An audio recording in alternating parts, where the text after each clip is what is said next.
So how did you discover Zoe Lucas, and then how did you come about to be inspired to actually, make a film and make a documentary film about her? And I know that you discovered her on television and when you were younger. And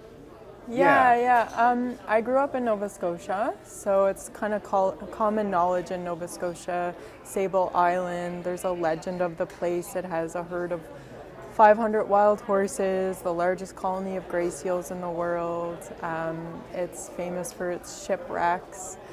And so I always knew about it. And then I really remember the first time I learned about it, I was really young. I was 4 or 5 years old. I was watching the news with my grandmother. And there was this piece on the news about Sable Island, and it was saying all of that. And there was a woman, Zoe Lucas, who came on the news, and she was talking about her work on the island. Yeah. And I was super fascinated about this person and this place, and it just stayed with me. So then a few years ago, it just came in my mind to make a film about the place and about her. And we met, and a few months later, I was on the island. So nice. What made her trust you in order to make this film? I'm pretty sure she was pitched many times to make a film. But what do you think about your relationship that helped her come to fruition for this film? So we had a common friend who introduced us, and I showed her my last film, which is In the Waves. It's about my grandmother. So she watched that, and we met. We talked a lot about my intentions to make a film that intimately involved Sable Island and her work there. And so she agreed. It was kind of a lot of serendipity. The timing was right for both of us, and it sort of went from there. So big adventure. Yeah.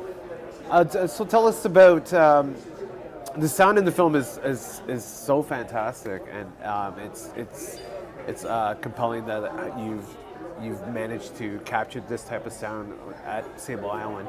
But the film is almost like a song. It's just like a nice little melody towards the whole film. Can you maybe perhaps comment on that? Oh, that's a really beautiful metaphor. I really feel like it was a very intuitive process that really collaborated with Zoe and with the island. So it's really lovely to hear that you felt like it was musical, because it felt that way. And the experience that I had on the island, it was to be very immersed in the island personally. And I would put a lot of effort into experiencing the island on my own. I was shooting on film, so I could only shoot about 10 minutes a day. So I was very mindful of when I would film and when I would just experience or be in the island with Zoe. So in that way, I feel like that is what added to the intuitive process of making the film. Yes. And the sound was something that I think haunted me the most when I was on the island. Imagine you're on this sandbar that's surrounded by ocean, so secluded from any land in any direction. You can imagine the sound of the wind, the seals, the horses, I never was in a place where you could hear and see ocean in every direction. Yeah. And I'm a very kind of sonic-oriented person, I suppose. So for me, that just sparked a lot of curiosity of how many different kinds of microphones can I get and bring here and get contact microphones that can record within objects. And all the surround sound in the film has been recorded there. So for each moment in the film, I would set up the microphones in all directions, and we would record the sound in that space, so you could really feel like you're on the island. Yes, absolutely. You're there yourself. So. Yes, absolutely. And is there an image or a sequence in the film that you really captivates you, or maybe shocks you at the same time? Yeah. The first thing that comes to mind actually is the nighttime material, which I shot almost by accident, because I shot on film, but I brought this digital camera with me. In case the film got compromised, I wanted to have a backup camera. Right. But then I ended up, the stars were so impressive to me at night. I ended up using the digital camera quite a bit and filming at night. And I was talking to a friend yesterday and I was saying, like, nothing on that island scared me but the stars. In a way that there were just so many. Yeah, And absolutely. it's quite a profound thing to be in a place that you can be in that kind of contact with a starry sky that it's difficult to describe how that feels to see a night sky like that, but it's, to say the least, humbling.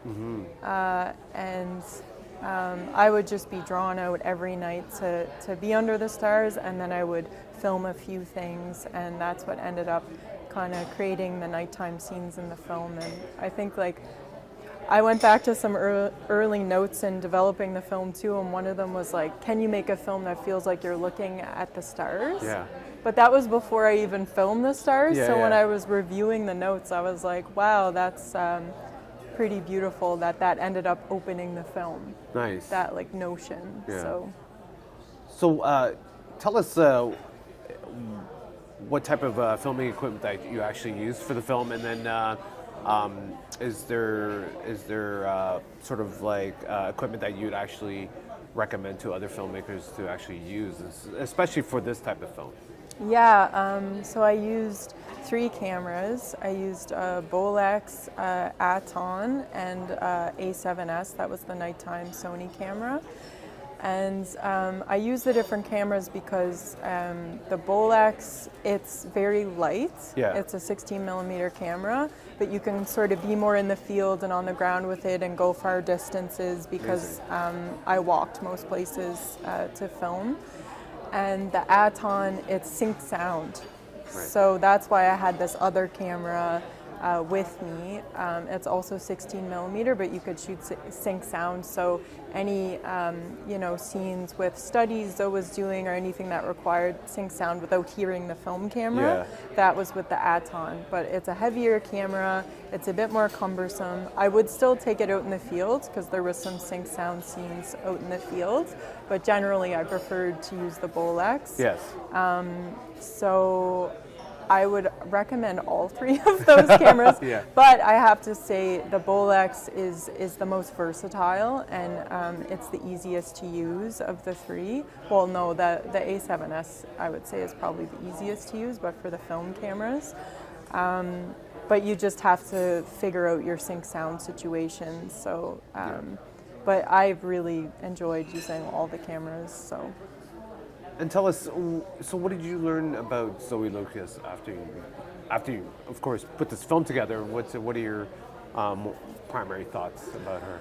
Yeah, I mean, I have nothing but the most respect and admiration for Zoe and the work she's done on Sable Island and how she's dedicated her life to preserving the natural world and that sandbar. I think that we could all learn a lot from the kind of dedication she's shown, and I think that we all also need to show that kind of will to and effort toward preserving the planet right now. So I was I wasn't surprised by that, but I was very impressed, and she has changed the way that I think about the environment and ecology. And tell us, how does it feel to be here at Hot Docs for your film? I mean, the Canadian premiere was always something that I was eagerly awaiting. It's the home premiere. It's very dear to my heart. It's a Canadian story, and it's one that I feel like it was a lifetime in the making. Yes. So our premiere was extremely meaningful.